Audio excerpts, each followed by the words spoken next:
Thank you for joining us on this journey. This is the second episode in our 12-part series. Today, our story begins with the judgment of Paris, a mythological event that set the stage for the Trojan War. I'm excited to have you here and hope you'll come back for the next chapter in our saga. The wedding of Peleus and Thetis was a grand celebration attended by all the gods and goddesses of Mount Olympus. The festivities were lavish, with divine music, ambrosia, and laughter filling the air. However, one notable absence was Eris, the goddess of discord, who had not been invited due to her reputation for causing trouble. Furious at being excluded, Eris devised a plan to disrupt the celebration. She threw a golden apple into the midst of the assembly, inscribed with Callisti, which means to the fairest in ancient Greek. This act immediately caught the attention of the attendees, sparking curiosity and tension among them. This simple act of tossing the golden apple into the midst of the celebration sparked a fierce rivalry among three of the most powerful goddesses, Hera, Athena, and Aphrodite. Each of these goddesses, confident in her own beauty and desirous of the title, claimed the apple as her own. The competition quickly escalated, and the joyous atmosphere of the wedding was overshadowed by their intense dispute. The goddesses demanded that Zeus, the king of the gods, decide who among them was the fairest. Faced with this daunting task, Zeus found himself in a difficult position. He knew that choosing one goddess over the others would inevitably lead to enmity and discord among them, potentially upsetting the balance of power on Mount Olympus. Reluctant to make the decision himself and eager to avoid the wrath of the slighted goddesses, Zeus devised a plan to delegate responsibility.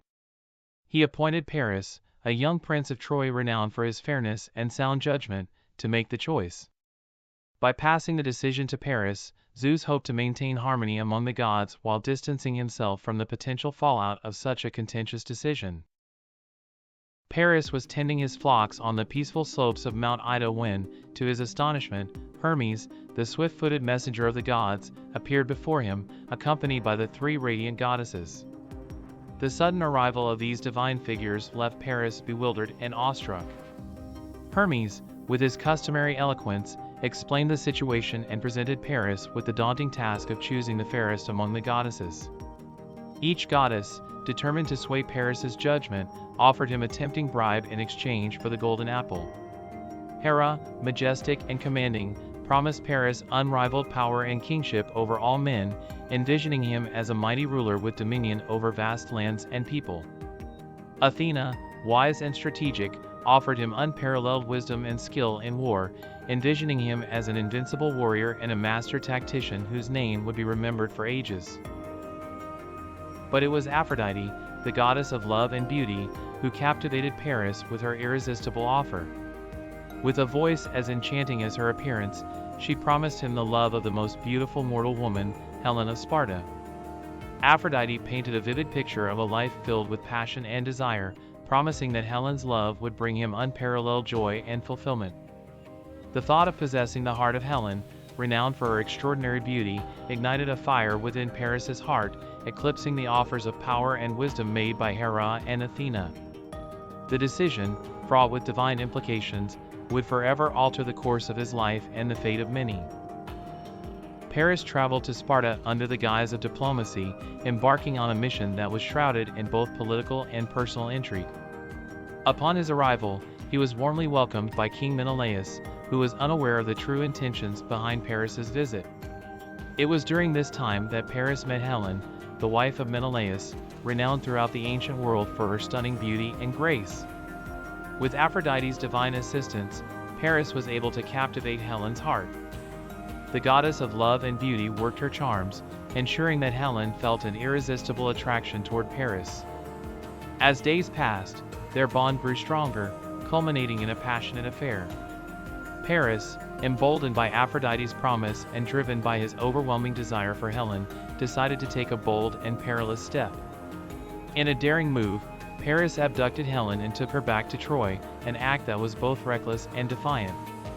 This betrayal was a grievous affront to Menelaus, who was not only humiliated but also deeply enraged by the loss of his wife. The abduction of Helen struck at the very heart of Greek honor and pride.